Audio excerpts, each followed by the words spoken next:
Good evening, my name is Bob Liff, and this is the CUNY Forum, a monthly town meeting that brings prominent New Yorkers together with faculty and students of the Edward T. Rogowsky Internship Program in Government and Public Affairs. Mayor Bill de Blasio had some advice in early October when asked about the Oklahoma land rush of candidates vying to succeed him at a time of massive challenges connected to the coronavirus pandemic, the financial disaster it has spurred, and the continuing protest over racial and economic injustice that are roiling city streets. I wouldn't urge anyone to want to be mayor of New York City, de Blasio said. It's a very, very challenging moment. More than a dozen people are not taking his advice and are in varying stages of organizing campaigns for the job that the late John Lindsay called the second toughest job in America. In no particular order, the candidates include Comptroller Scott Stringer, Brooklyn Borough President Eric Adams, former Sanitation Commissioner Catherine Garcia, former Federal and City Housing Chief Sean Donovan, City Corp Executive Ray McGuire, former City Veterans Affairs Commissioner Lori Sutton, nonprofit CEO Diane Morales, and former Mayoral Council and MSNBC commentator Maya Wiley. John Katzimatidis and Curtis Sliwa are in the discussion for the Republican nomination, but everyone knows only Democrats can win in New York, except for the 20 years before de Blasio. And then there are a half dozen or more additional candidates, but this is only an hour-long show. We're joined by 4 New Yorkers who watch closely and take part in our never-ending political drama or tragedy or comedy, depending on how you look at it, to talk about what next year has in store for us. Considering what we have gone through this year, things can't get worse, or can they? Deborah Lee Santos is the editor of the Manhattan Times. Jeffrey Mays is a Metropolitics reporter in City Hall for the New York Times. John Banks is the president emeritus of the Real Estate Board of New York, REBNY, and Joseph Vitariti is a professor and chair of the Urban Policy and Planning Department at Hunter College. Now, we are taping this just before Election Day 2020, but it will air just before and just after Election Day 2020. So we may make references that are out of date by the time you see this, but hey, it's TV. We'll do the best we can. Jeff, let me begin with you. You're sitting in City Hall. It's kind of amazing that Mayor de Blasio almost seems to be an afterthought in terms of people wanting to succeed him. People are not seeking his nomination, his support, and are kind of running away from him. Yeah, no, I'm actually sitting at home because of the pandemic, so I haven't really been sitting at City Hall too often. But yeah, you know. Otherwise, we would be heckled.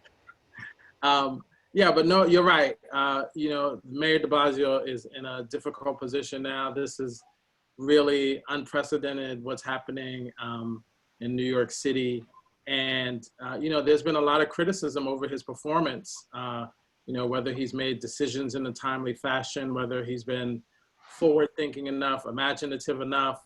And, you know, none of the candidates now, they were asked at a recent forum whether they would be seeking the mayor's support, and none of them said they would.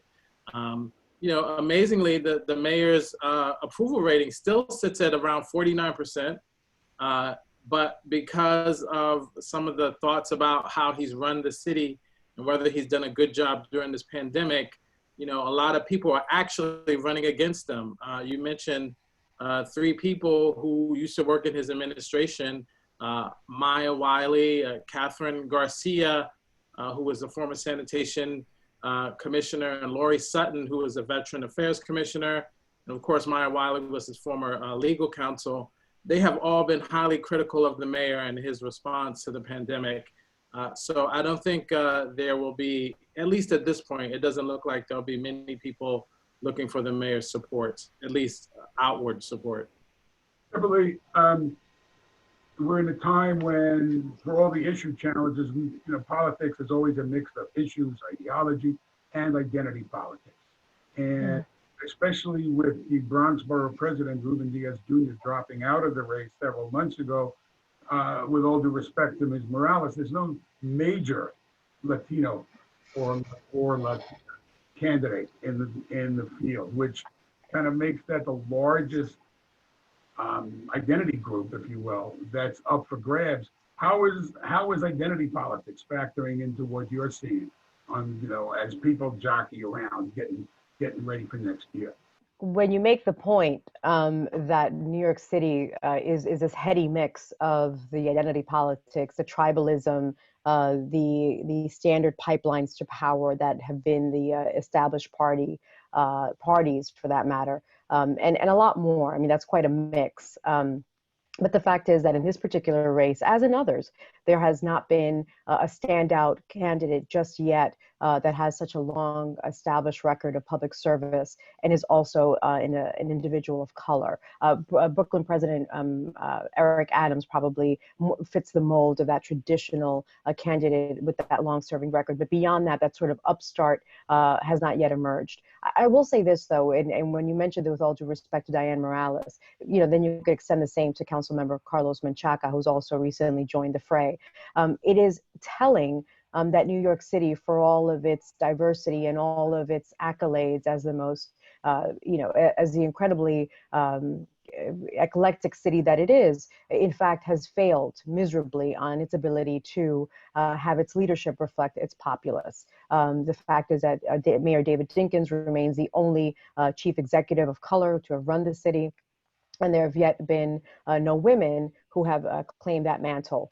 So Diane Morales, Maya Wiley, Carlos Menchaca, and all the rest, while they may not necessarily stand out just yet as what we call the major candidates, although that remains to be seen because major, minor in a New York City mayoral race changes very quickly. It is important to note that their entry and their part of the conversation will be influential. They will move the conversation left, right, everywhere in between, simply because they're part of the conversation, and that is not to be overlooked, particularly at this point.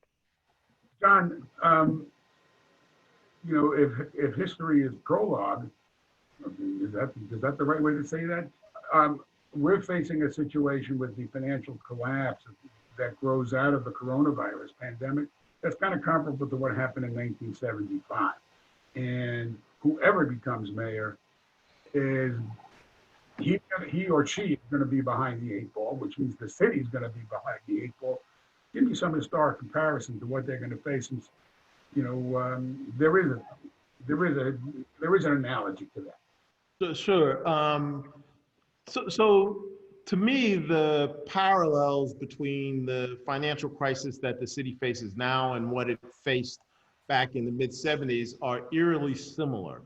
You have a city whose fiscal practices, albeit not as egregious as they were back in the 70s, I would argue that the hiring practices and the lack of focus on the public fisc and keeping the increases in expenditures down over the last 4 years of the Blasio administration rivals the mistakes that were made budgetarily in the 70s, in the late 70s. So for example, the city of New York, for the first time, the mayor, as part of an effort to deal with the current fiscal crisis, has said that if he doesn't get an infusion of cash from Albany or Washington, that he's going to have to do thousands of layoffs. Well, that's exactly what happened back in the 70s. And the problem that the mayor seeks to solve, not enough money, by a technique that was used prior to the financial crisis, borrowing money to pay for operating expenses, is an incredibly dangerous and short-sighted remedy. It gives you some quick-term relief, but you just put greater and greater burdens on future generations to solve, and it only pushes the problem to the outside. What is going to be needed, in my humble estimation, is a combination of avenues of attack. Revenues have got to be on the table, property taxes being the single largest one that the city can raise without Albany's approval. Layoffs and cuts. The city hasn't exercised what it's known as a PEG program to eliminate its gap, and the program has atrophied over the last 8 years, 10 years. Because there hasn't been a real need to do hard cuts because revenues were flowing in as the economy grew. And in addition to that, you're going to need substantial aid, both from the federal government and the state government. And those, I think, are the more difficult ones, because unlike the 70s, the state of New York is not in a financial position to bail out the city of New York. The much ballyhooed headline that Ford said to New York City dropped dead. Andrew Cuomo has not said that, but Andrew Cuomo doesn't have a barrel of money that he could send to the city of New York. He's facing his own $9 billion. Joe, when you look at John brings up the relationship between the city and the state. I mean, we're totally a creation of the state. I mean, the legislature could vote to do away with New York City. Exactly. Wanted to. We are not the master of our own fate. Structurally, we're very limited in how we can lift ourselves up. We are. I'm a little more optimistic than the two of you guys are. I think there's some parallels to the 1975 fiscal crisis, but it doesn't hold. The issues in 1975 were more structural in terms of the economy. You had an exodus of middle-class people replaced by poorer people from the South, African Americans and Latinos, who were mostly Puerto Ricans at that point. You had a disappearance of the manufacturing industries, which were providing jobs for people who were unskilled. That just was gone. There was an erosion of federal aid from the Great Society that existed before. I'm a little more optimistic about the future and what the next mayor race would be. First of all, assuming that Joe Biden gets elected next week, even if you don't have a Democratic Senate, there's going to be some kind of a bailout. And as John alluded to, I don't think it's going to have to come from Washington. It's not going to come from the state because the state doesn't have the means. But with that, I think the job of the next mayor will be to use those resources to build back the economy. And some of the things that are suffering now, like the loss of tourism, I think will come back. There's not been that much, despite all the press about it. David Chen had a great piece in the Times on Sunday about this. There are some people moving away from this city, but it doesn't resemble what we saw in 1975. It remains to be seen what's going to be with the commercial rent market. But I don't think the situation is comparable at all. And I think once we get back on track, once we get beyond the pandemic, and I think we will, not as quickly as Trump says we will, but the next mayor's job will be to kind of engineer that recovery. And to be honest, given his unpopularity, de Blasio is a pretty easy act to follow at this point. He's not the most popular mayor, although as you said, you need to note that his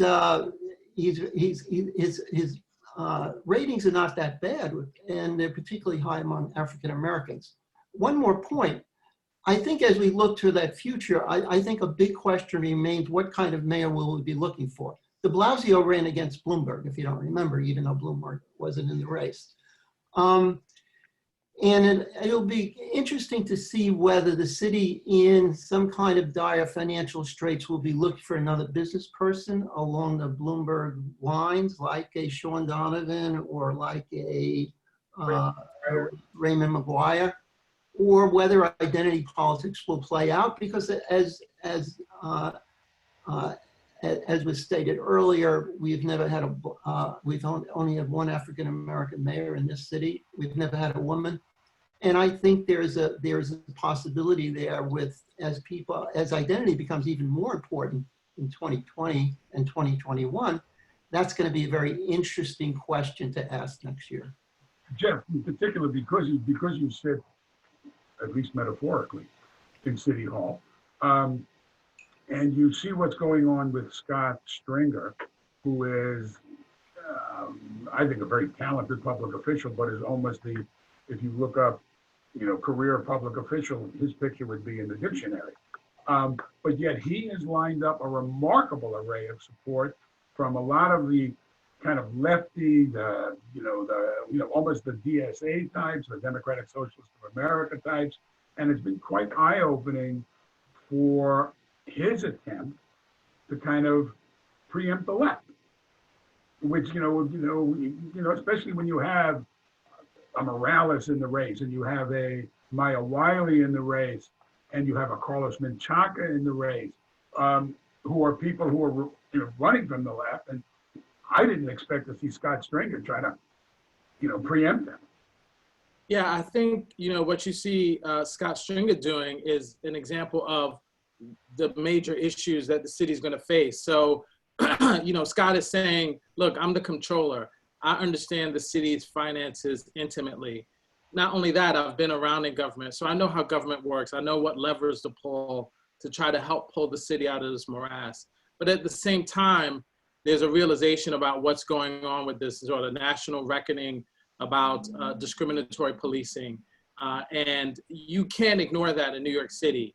And I think what Scott has tried to do is pull these progressive validators alongside him. He's been very successful.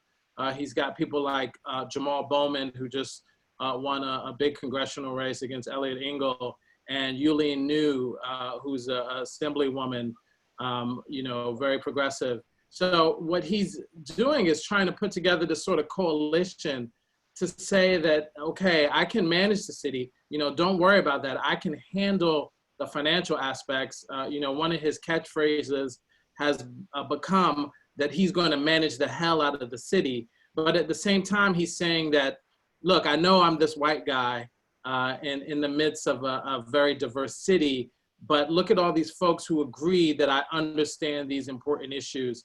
I'm going to not give short shrift to policing or the importance of minority contracting in the city. So I think it's an example of him trying to split the middle. And the next mayor is going to have to do that. One of the reasons there's been some interest in someone like a Ray McGuire, who's a Black Wall Street executive, is because he tries to do the same thing. He's like, I'm at city, I've managed, billions of dollars in transactions, but at the same time, I'm still a Black man. He called George Floyd's death cold-blooded murder. So I think you're going to see a lot of candidates who are going to try to hit that sweet spot of, I can manage this city, I can pull us up out of this, but I also understand the other social issues that are going on right now. Because of what Scott has done, which is frankly impressive, what's a path for a Maya Wiley? What's a path for Morales, for a Carlos Menchaca? People who are running, much more. I don't know enough about Ms. Morales to say, how she's running, but certainly in the case of Menchaca and Wiley, are really very much trying to kind of build around the racial justice and economic inequality issues. What's their path? Well, I'd reshift that question, Bob, right? So what's John Donovan's path, right? I mean, if you are not considered a major party candidate, or you have not garnered enough attention or have built up a record in the public eye to date, you've got to figure out what your message is. And it's not just because I'm the Black woman, or I'm the Latina woman, or I'm the Latino council member from Brooklyn. I mean, or for that matter, the Black borough president from Brooklyn. I mean, you've really got to figure out what your messaging here is, as any kind of candidate would, but particularly, as we've all noted here, in the wake of what is probably the most tumultuous summer in all of New York City history. I mean, I'd love to line us up with the 70s and some other decades, but I got to tell you, a global pandemic, it beats us all. The fact is that you're talking to a city that's been riven across all strata by this pandemic. So whether it's an economic conversation that you're having for those that are concerned about whether New York is still a viable place to do business, whether you're a small business owner or an executive, that's a question that you're reckoning with, that you're really struggling to answer. And that's true if you've lost family members on the front lines, and for that matter, an essential worker, asking yourself if you can continue to work because you've got a family. And every time that you risk your life to go out there and continue to serve, you're bringing that home to your own family. So, and it's not going away anytime soon. So I'd reshift the question and say the following. Every candidate is really looking at an entirely different battle line here. What is your message to a city that frankly is tired, has been pulverized by this pandemic. And it's not enough to say you've got a public record and you're Black or you're Latina or all the rest. There's got to be a different kind of message. And for that matter, you've got to be willing to combat the natural innate cynicism of a New York City voter who, while we're standing in lines now to pull a lever for one candidate or the other on the presidential race, we know that's always the big vote getter in our 4-year cycle. The question is, we've seen what the voter turnout looks like when it comes to mayoral races. Will they come out in droves in that same way? So there are a lot of other questions that I think kind of subsume us more so than, can you, as a fill in the blank identity trope, succeed in this race? John, she's talking, when you talk about all the problems, the essential workers, et cetera, people can't pay their rent.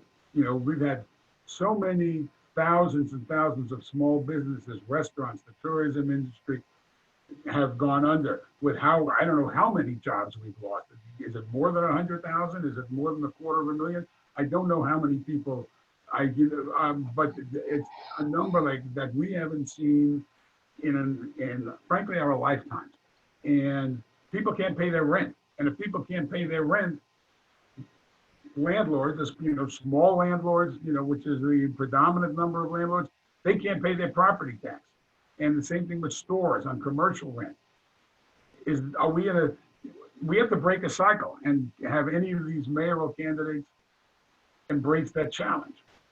So I want to first go back to what Deborah Lee said. I agree that all of the candidates have to define their path, and the traditional structures that used to be in place in order to get you from candidate to Democratic nominee are broken, right? If Joe Crowley can be beat by AOC and Jamal Bowman can unthrone a sitting chair of the Foreign Relations Committee, then all bets are off with regard to the establishment and their ability to elect any given person. So I would say that Scott and Eric, to a certain extent, at least have a base of people who have voted for them already.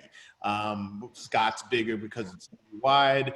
Eric is Brooklyn and it's the largest borough. So at least people have pulled the lever. So I would give them an inherent advantage.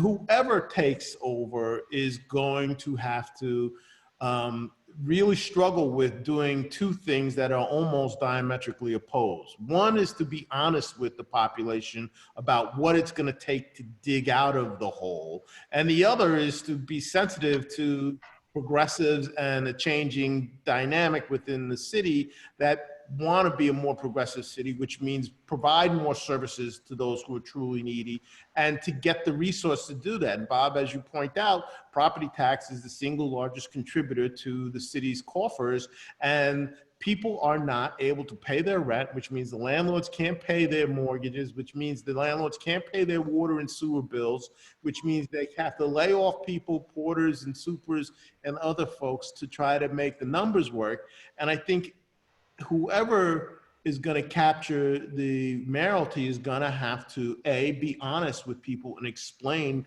the types and the depths of the problem, and B, have creative solutions to those problems. And unfortunately, there are not easy solutions in this scenario. It is going to be a very difficult slog for whoever becomes the mayor.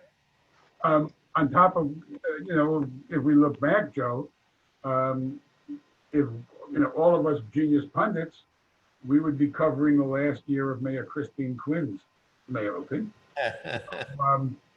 There's an awful lot of uncertainty between now and next June, and very bizarre issues pop up.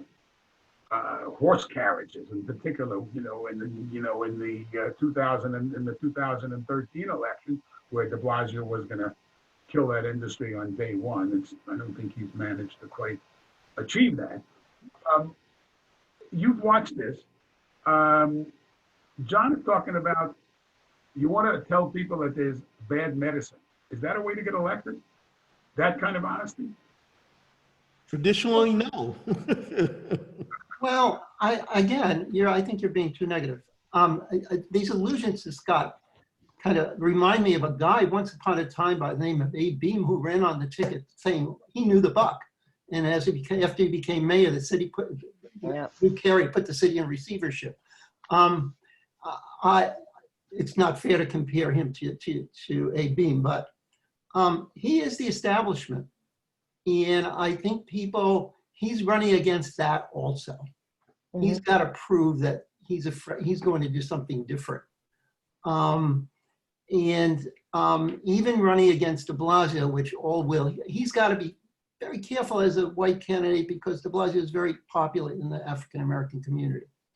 I think it really may be time to see some real diversity come forward. And somebody like Maya Wiley, who's articulate and smart and experienced, could be that kind of person. I'm not making any predictions. What concerns me about more diverse offering of candidates is something you mentioned before, random choice voting, ranked choice voting. Because without getting into the details of it, one lead white candidate running against a lot of minority candidates, you could wind up diluting the minority vote very badly in that kind of election. I've never been a big believer of it. The commission charter commission that John and I sat on, we're almost sold that bill of goods also, called instant runoff voting. And there's a lot of evidence that shows instant runoff voting leads to a depression of voting in minority communities and people who are not well educated, because it could be very confusing. So that's going to be a factor also. Eventually it corrects itself, and the experience in San Francisco and Oakland we have to look at. But these are all issues that are going to complicate this too, because this will be the first election that we've used that system, and it could be very confusing. Just so everybody understands, what ranked choice voting is what the city is going to, starting with a couple of special city council elections, and then in the mayoral primary in June, when you see your ballot, you will be asked to rank up to 5 candidates: first, second, third, fourth, fifth.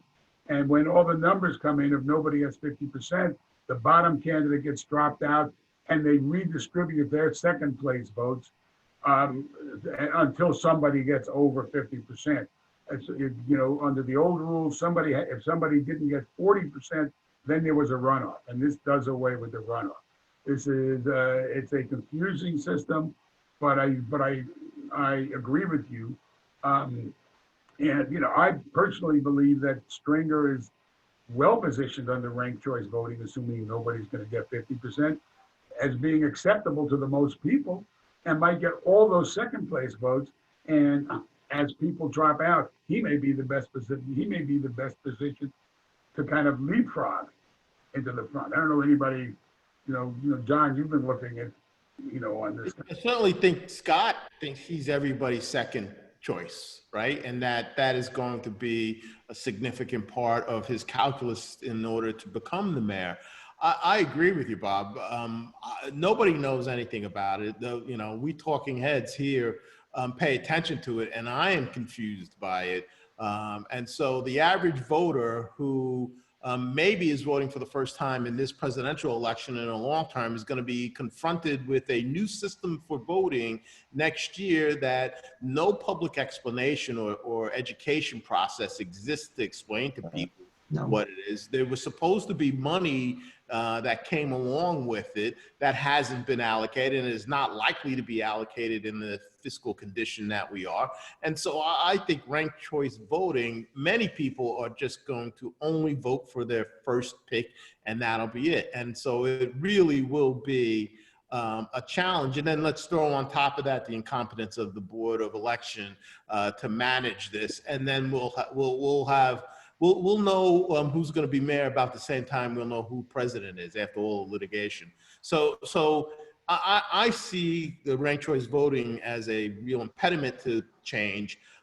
I also don't think it's going to help legitimize whoever is the next mayor, right? Because they're going to need to have the push of the voting population. And Joe, I'm sorry that I'm so negative, but spent 13 years in the budget office, I've never seen anything like this. I've never seen fiscal behavior like this.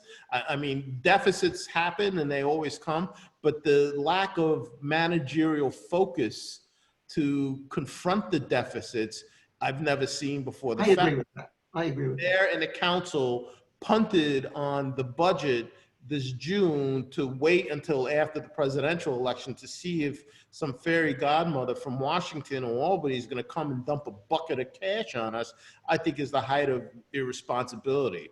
And just, again, from a pure fiscal standpoint, the lack of a decision back in June only makes the magnitude of the things you have to do come January that much bigger, because you have less time for it to have its full fiscal effect. So if you lay somebody off in June, there's a 2 to 3 month process that necessarily takes place in order for that person to come off the payroll. Well, now we're delaying that process until November or December, and so that person is not coming off the payroll until January, February. So you're only getting 4 or 5 months of the value of that savings in this fiscal year.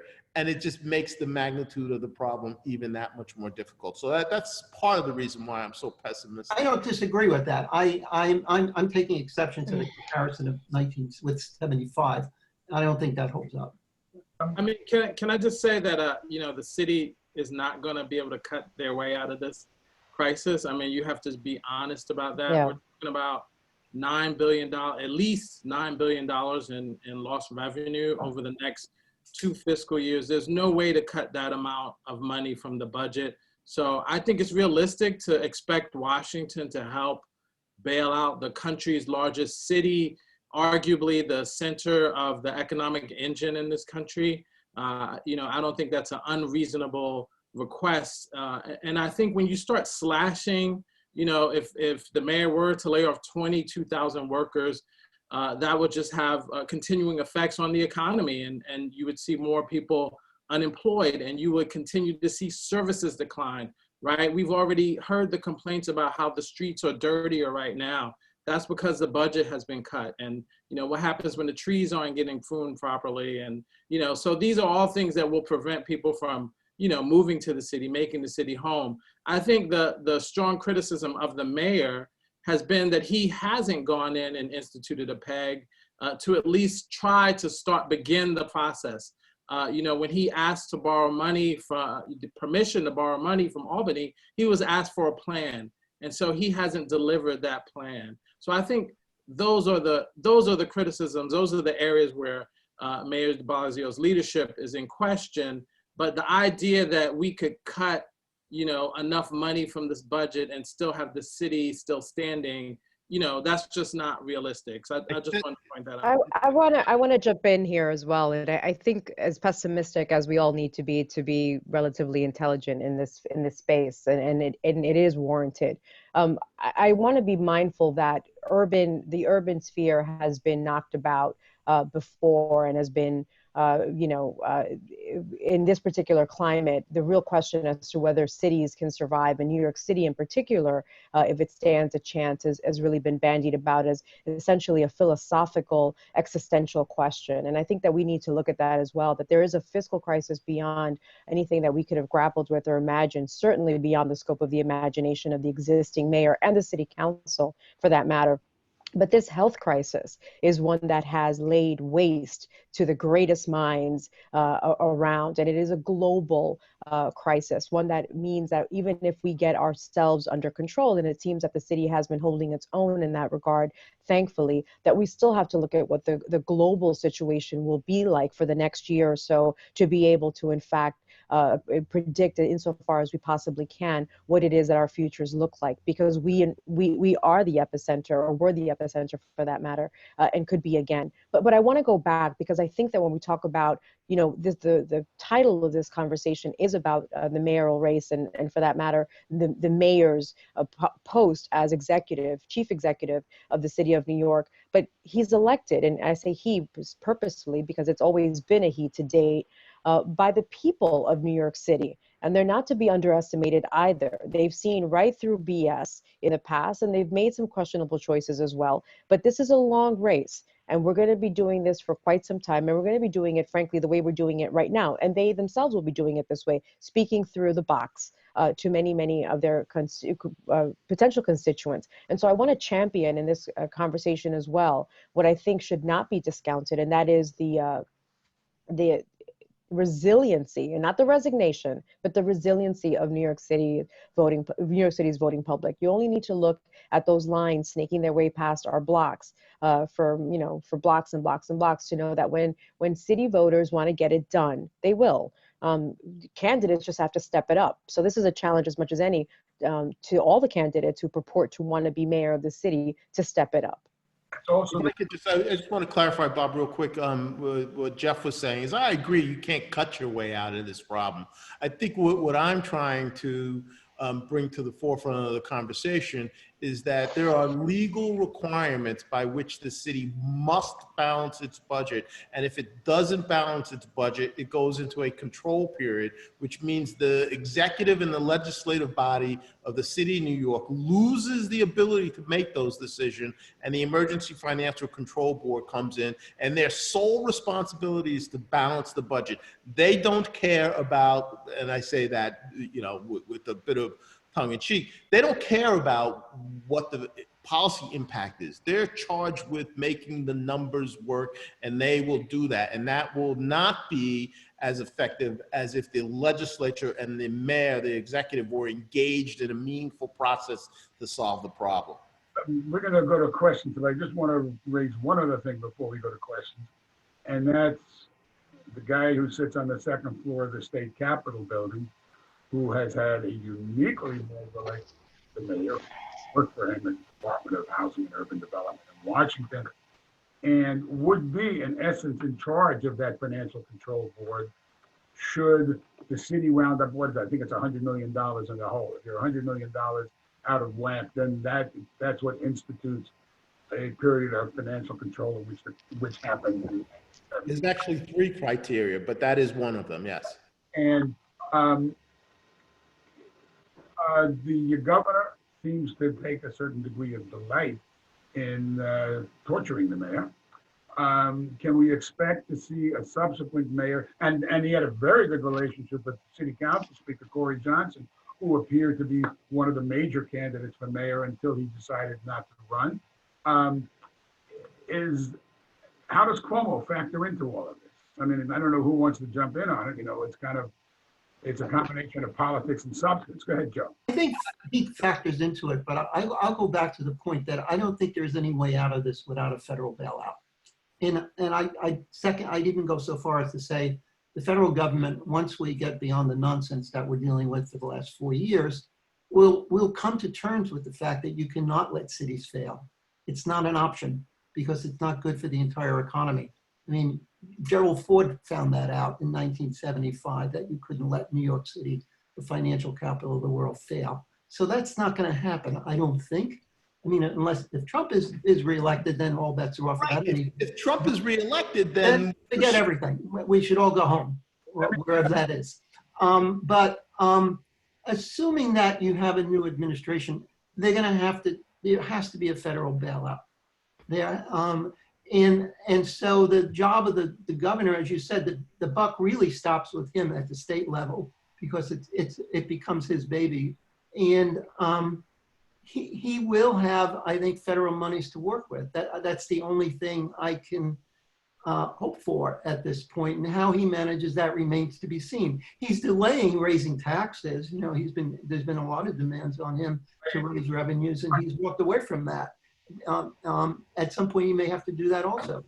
I was going to say, Bob, the mayor and the governor have traditionally not gotten along in New York City and New York State relationship. We know that this relationship, unfortunately, has been historically bad, and it's been unfortunate for the residents of New York City and New York State that during a global pandemic, that two of the state's most important leaders have not been able to come together.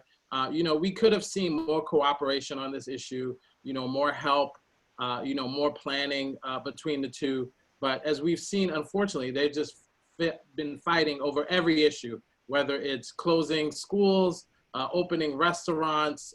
There's just been a back and forth that hasn't been helpful. And, you know, our topic today is the mayor's race. So that is going to be the next person is going to be able to say, I can stand up to Governor Cuomo. I can find a way to work with him, you know, and I can find a way to work with Washington. That's going to be an important skill of the next mayor. Let me go to Arona Siegelam, who has a question from students in the audience who are part of the internship program. Aruna, yes, ma'am. Thank you.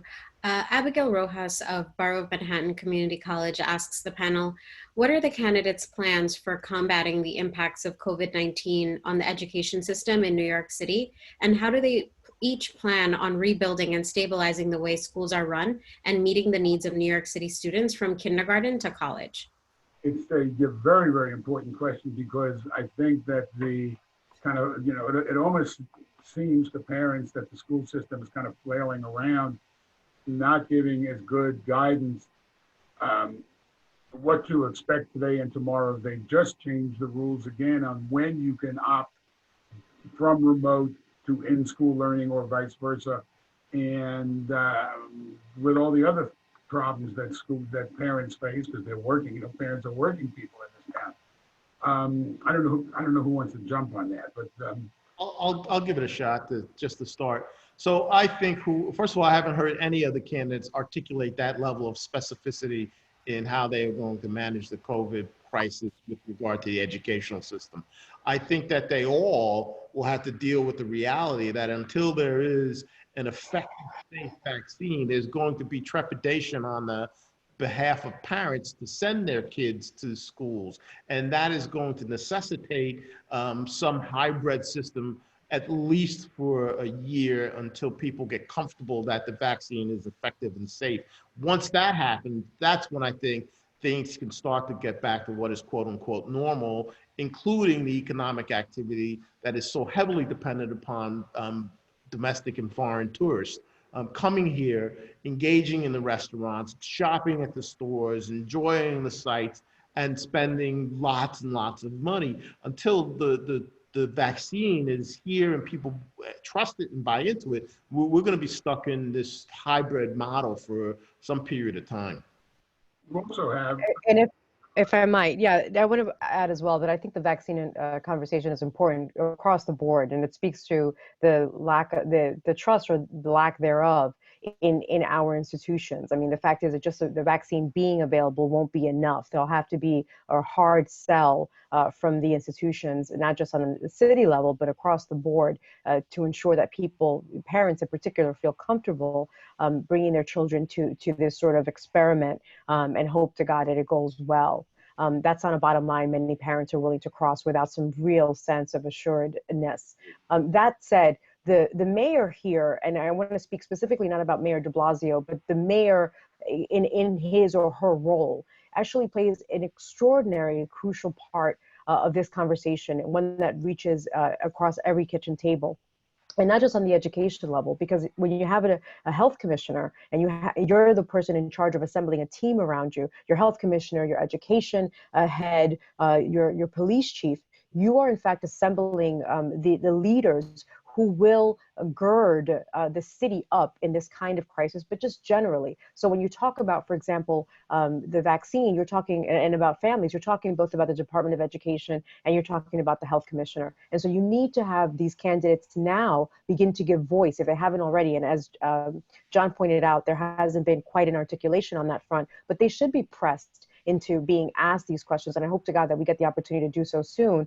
How is it that that particular interconnectedness of these leaders, that they're in fact the ones that are going to choose them, will work for them and for us? Because that hasn't, often when you think of a city, the police chief does their thing, the city commissioner, the commissioner on education and health, everyone's sort of running around in different directions, and sometimes they interconnect and sometimes they don't. COVID has shown us, particularly in New York City in this crisis, that the three, and there are more, but these three central heads need to really work together. And so I think that that's a question that's going to be very uniquely presented to the candidates this time out.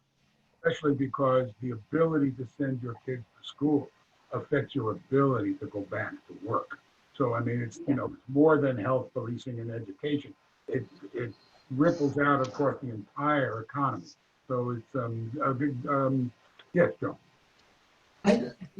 If I think back to many years ago, my first job in city government was working in the chancellor's office. I think you have to recognize you have different populations in the school system. You have people who want to put health first and don't want to take kids to go to school. I think de Blasio made a huge error in the beginning saying we're going to be the first school system in the country to get everybody back. That was a bad bet to begin with. There's another population of people who may not want to send their kids to school, but they don't have any childcare. So that's the backup system, the same way pre-K was, and that's why it was such a success. And for those people, they can't afford to hire people to take care of their kids because they don't make enough to do that. And so that population really needs an alternative to staying home. And so what I think you have to do is get a handle on who belongs in. I mean, that's two populations right there. You could probably break it down more. But you've got to get a sense of what people's needs are and recognize that everybody has different needs and then respond to that. I agree, Joe. That's why I suggested a hybrid is going to need to be in place for some period of time, because maximum flexibility is what's going to be necessary in order to smooth the transition. Let me go to another question. The next mayor, Bob, I'm going to say the next mayor is going to have to really reimagine the way the city works. I mean, what this pandemic has exposed is these long-standing disparities. Everyone has known about them. Everyone knows that there's an economic disparity. Everyone knows that there's a healthcare disparity. Everyone knows that our educational system has these issues that could be affected by a pandemic. So what the next mayor, the question really should be, what is the next mayor going to do to close these disparities that everyone knows about? You know, it's predictable to say that if you go to remote learning, there would be children that don't have access to internet because the city is not wired for high-speed internet.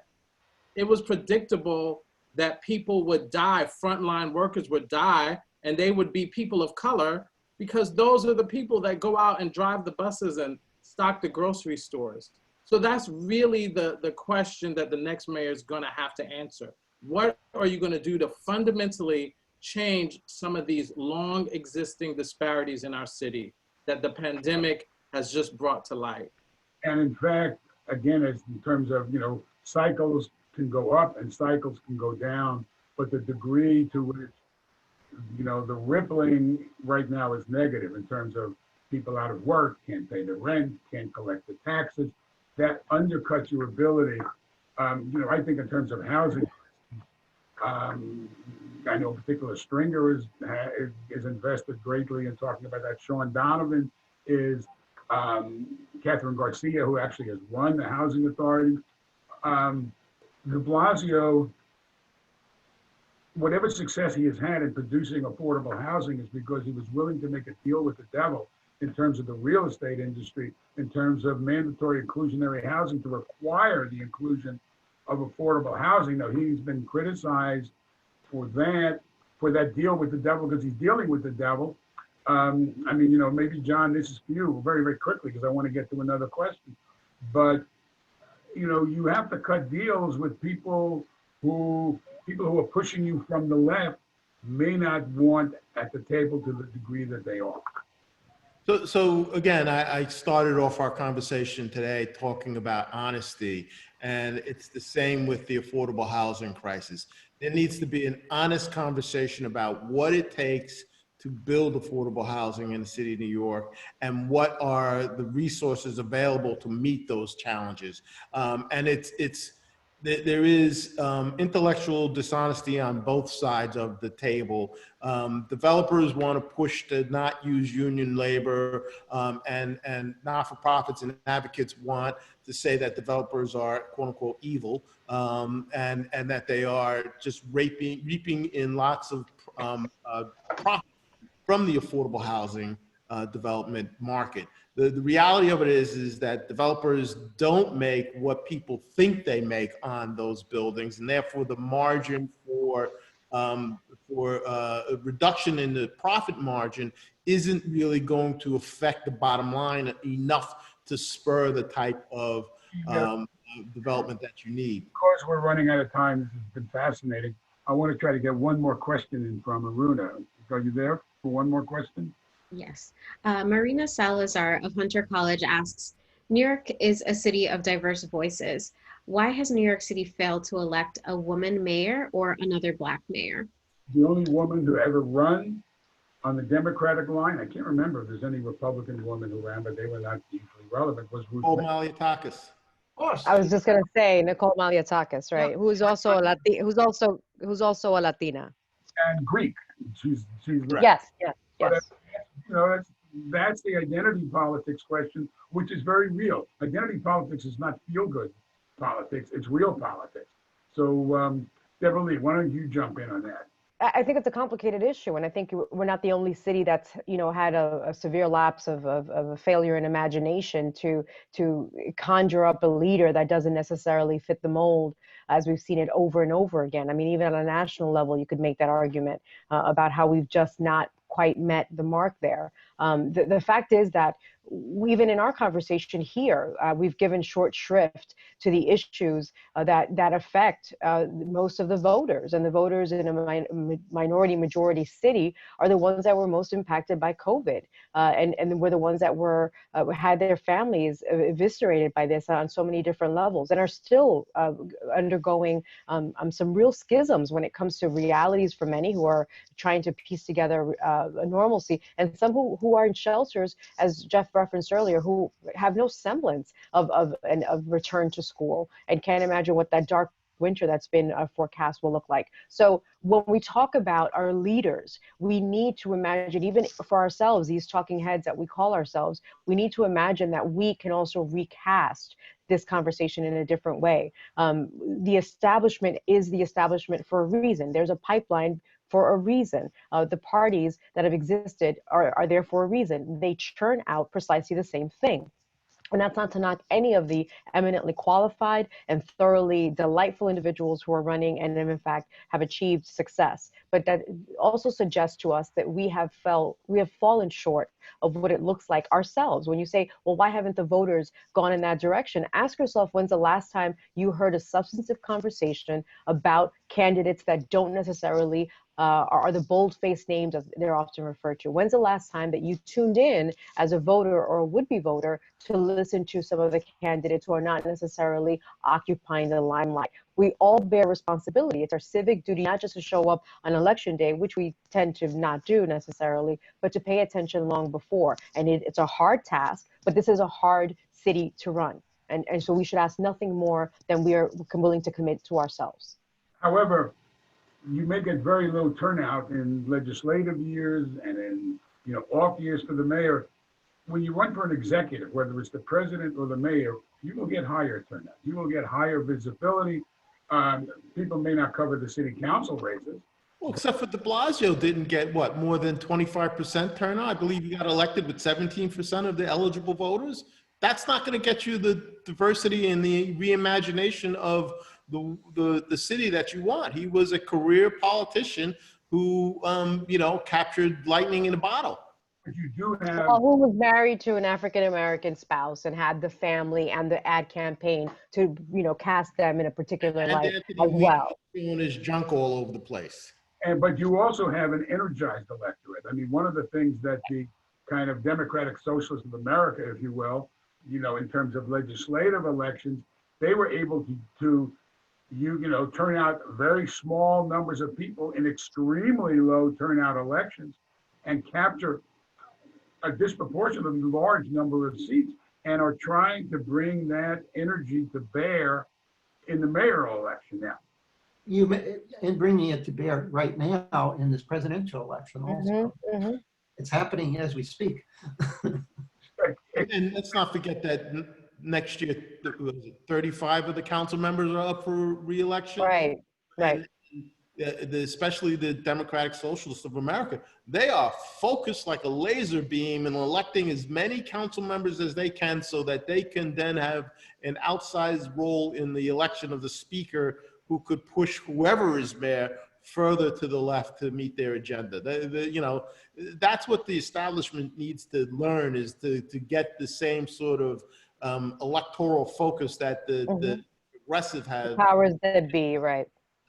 Yeah, can I just jump in and say one final thing, Bob, from my end? I would urge all of the students that are listening and ourselves as well. We have a responsibility, and it's not just on a national level, to pay attention, because, you know, the stakes are so high, as people continue to say. This is true, and there's no election that's ever been more important. And you hear this over and over again, and the sloganeering is important, yes. But the fact of the matter is that these city council races matter as well, and so does the mayoralty. But before we get there, before we get to June, particularly in this new environment, we should all task ourselves, and I'm including us on the panel, when's the last time we stepped outside of the usual tropes and the usual narratives about who the front runner is and who the establishment candidate is? And let me not give this other person short shrift, but, well, don't give them short shrift. Don't just say you're not going to do it. Go ahead and dive in and find someone's bio and pay more attention. We're all responsible for the city that we live in. We're all responsible for the environment that we're building. And if we choose to, you know, stand behind or for New York City, we have to do something different than what we have been doing.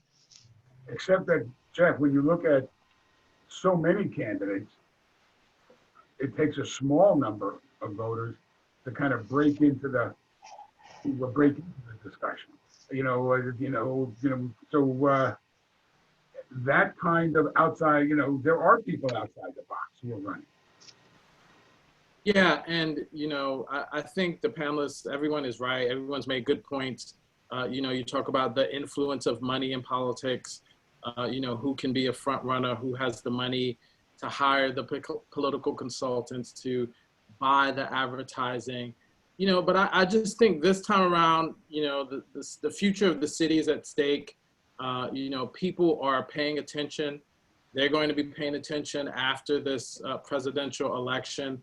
You know, I don't think the electorate is going to just forget, you know, with the primary is now in June instead of September. So there's less time.